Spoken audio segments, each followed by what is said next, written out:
ہمارے پاس ایک کالر ہیں امارات سے. جی اماراتی بھائی السلام علیکم, بات کریں. وعلیکم السلام. یا علی مدد. یا علی مدد, یا علی مدد. سلام اللہ علی اہل البیت. کیا نام ہے آپ کا؟ ہم واصف حسین بول رہے ہیں. جی واصف بھائی کیا حکم ہے؟ حکم نہیں, آپ سے جو ہے بس ایک جانکاری ہمیں لینی تھی. یہ تخلیق, مرجعیت, یہ ساری چیزیں تو یہ ہماری جانکاری کی جتنا ہمارا علم ہے وہ ابھی آئی, یہ رائج کیا گیا ہمارے اوپر, امت پہ تھوپا جا رہا ہے. ہمارا سوال یہ ہے یہ کب سے ہوا ہے؟ یہ مرجعیت کا سسٹم, یہ جو نظام قائم ہوا ہے یہ کس سے ہوا ہے اور یہ کب سے ہوا ہے؟ پہلے سے یہ دیکھیں اصل میں مرجع جو ہے نا, مرجع جن کا کلام حجت ہے وہ صرف ائمہ اطہار علیہ السلام ہے, 14 معصومین علیہ السلام ہے. لیکن صحابہ کرام نے کیا کیا؟ صحابہ نے کہا کہ ہم اہل بیت علیہ السلام کو نہیں مانتے, ہم اپنی عقل سے فتوی دیں گے, قیاس استحسان کریں گے. تو اس زمانے سے ہوا نا کہ اہل بیت علیہ السلام کو سائڈ پہ دھکیل کے وہ خود مرجع بنے کہ ہم فتوی دیں گے, ہماری بات مانیں, ہم اولی الامر ہیں, ہمارا کلام آپ پہ حجت ہے. پھر صحابہ کا زمانہ اور خلفاء کا زمانہ چلتا گیا, پھر وہ باقی خلفاء آ گئے تو انہوں نے اپنے دربار میں علماء کو رکھا کہ وہ لوگوں کو فتوی سناتے تھے. اس کا اصل وہاں سے ہوا.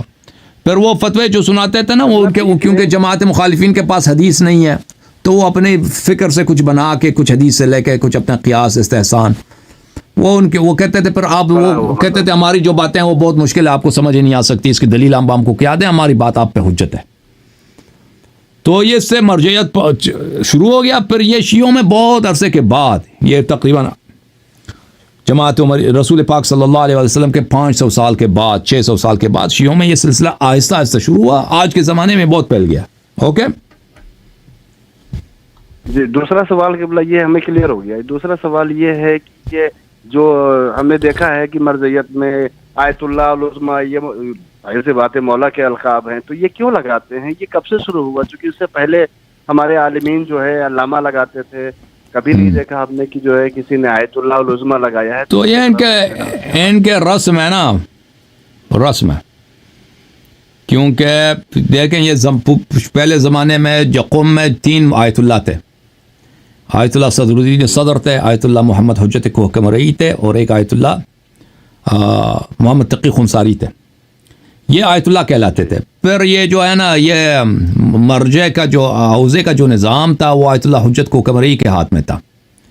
اور وہ آیت اللہ حجت کوکم رئی وہ جو تھا ترک تھا, آذری تھا, آذربائیجان کا, اور وہ بڑا متعصب تھا. وہ جو تھے بقیہ ایرانی جو تھے نا, یہ وہ فارس والے, ان کو وہ اتنا نہیں دیتا تھا, آگے نہیں بڑھنے دیتا تھا. وہ سب اس نے بھر دیے تھے اپنے, اس کا جو اسٹیبلشمنٹ تھا سب وہ آذری تھے. وہ آذربائیجان سے مدرس لے کے آیا تھا تبریز وغیرہ سے, جن کو فارسی بھی نہیں آتی تھی, وہاں پہ قم میں وہ پڑھاتے تھے. جب فارس والوں نے دیکھا کہ بھائی اس نے حوزے کا جو نظام ہے اس ترک کے ہاتھ میں, تو انہوں نے کیا کیا, وہ گئے بھائی شیخ عبد الکریم حائری کے پاس کہ آپ آ جائیں حوزے میں.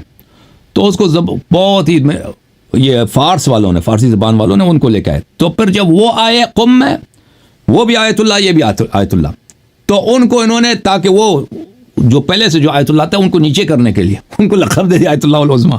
ٹھیک ہے نا, یہ فارس والوں نے فراڈ کیا ان کے ساتھ. شیخ عبد الکریم حائری کو. جی ہاں, یہ آج سے تقریباً 90 سال پہلے کی بات ہے. 90 سال پہلے کی بات ہے. ٹھیک ہے نا, ہاں 90-100 سال کے قریب ہے. یہ عالمی جنگ اول کے بعد کے بات ہے. ٹھیک ہے نا, سن 1920 1910 اس طرح کی بات ہے. تو ہاں, تو اس زمانے میں کیونکہ یہ بھی آیت اللہ, یہ بھی آیت اللہ, تاکہ اس کو جو فارس والے لے کے آئے نا ایران میں, کیونکہ یہ فارسی زبان ہے اور وہ ترک زبان والے ہیں نا. ایران کے جو مغربی علاقہ ہے, تبریز کا علاقہ ہے, آذربائیجان, وہ ترکی بولتے ہیں وہ. اور ان میں آپس میں کچھ وہ اس زمانے میں چپکلش بھی ہوتی تھی, آپس میں جھگڑا بھی ہوتا تھا ان کا. تو یہ جو ان کو لے کے آئے تھے, پھر ان کو آیت اللہ العظمیٰ کا لقب دیا تھا. تو اس کا سلسلہ آغاز جو ہے وہاں سے ہوا ہے کہ ان کو نیچے کرنے کے لیے کہ بھئی یہ آپ سے بڑا ہے. آپ پھر حوزے کی جو ہے نا اس پہ اس کا قبضہ ہو گیا. پھر آیت اللہ شیخ عبد الکریم حائری کا قبضہ ہو گیا. ہاں, آیت اللہ حجت کوکم رئی کو انہوں نے پیچھے دھکیل دیا بھائی.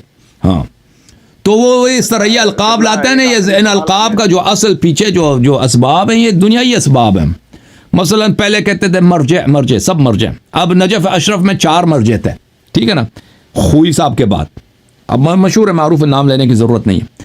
پھر یہ کیونکہ سب مرجع کہلاتے ہیں، سب کیا ان لوگوں نے فراڈ کیا کہ ایک کو سیستانی کو یہ لقب دے مرجع اعلیٰ، حالانکہ یہ کوئی چیز ہے ہی نہیں. پہلے زمانے میں یہ نہیں ہوتا کہ ایک مرجع بھی ہے اور اس کے ساتھ ایک مرجع اعلیٰ بھی ہے، ٹھیک ہے نا. اس کو ہاں مرجع بولتے ہیں، مرجع تقلید ختم بات. اب مرجع اعلیٰ کیا چیز ہے؟ اس کو صرف اسی لیے کہ سیستانی کے پارٹی نے کہ دوسروں کو نیچے لانے کے لیے کہ بھئی یہ اعلیٰ ہے، یہ مرجع اعلیٰ، اس کو مرجع اعلیٰ کا لقب دے دیا ان لوگوں نے. ہاں یہ فراڈ ہوتا ہے نا. وہ یہ مولوی آپ کے جو ہے نا اتنے فراڈی ہیں، میں نے کہا نا یہ شیطان کو بھی زین لگا کر اس پہ سوار ہونے کے یہ اتنے شاطر ہیں، یہ اس کی طاقت رکھتے ہیں. ایک آخری سوال آپ سے ہے، یہ اپنی قوم میں ایک منٹ ہم آپ سے اور لیں گے، ہمیں پتہ ہے وقت بہت قیمتی ہے آپ کا. یہ اخباریت کے بارے میں کیا آپ کا خیال ہے؟ یہ کیا اور کیسے آ؟ مجھے نہیں معلوم، اتنے معلومات نہیں اخباریات کے متعلق، میں نے ان کی کتابیں نہیں پڑھی ہیں. بھائی اہل بیت علیہ السلام کا کوئی فرمان نہیں ہے کہ ہمارے شیعہ جو ہے نا ان کو اخباری کہلانے کا اپنے آپ کو حق ہے کہ ہم اپنے آپ کو اخباری کہلائیں. اہل بیت علیہ السلام کا فرمان یہ ہے کہ ہم جو ہیں ان کے شیعہ ہیں، ان کے پیرو ہیں، شیعہ. تو مزید کوئی نام حدیث میں نہیں ہے.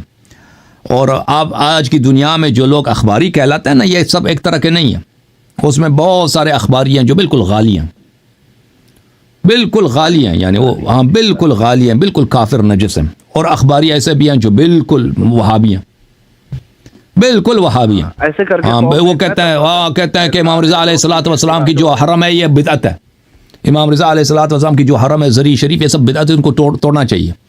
ایسے تو دنیا میں جتنے بھی فراڈی لوگ ہیں نا، ہاں وہ بھائی جمع ہو گئے کہ ہم اخباری ہیں، ٹھیک ہے نا. میں نہیں کہتا سب اخباری فراڈی ہیں، نہیں، لیکن بہت جو اخباری کہلاتے ہیں سب اخباری فراڈی نہیں ہیں. بہت سارے اخباری اچھے لوگ ہیں، قائد ان کا صحیح ہے، عمل ان کا صحیح ہے، طریقہ کار ان کا صحیح. لیکن اس لبادے میں، اس امبریلا میں بہت سارے لوگ ہیں جو بالکل ایک دوسرے سے تضاد رکھتے ہیں. جو غالی بھی اخباری کہلاتا ہے، وہابی بھی اخباری کہلاتا ہے، سب وہ بس ہم اخباری ہیں جی، ہم احادیث کو مانتے ہیں.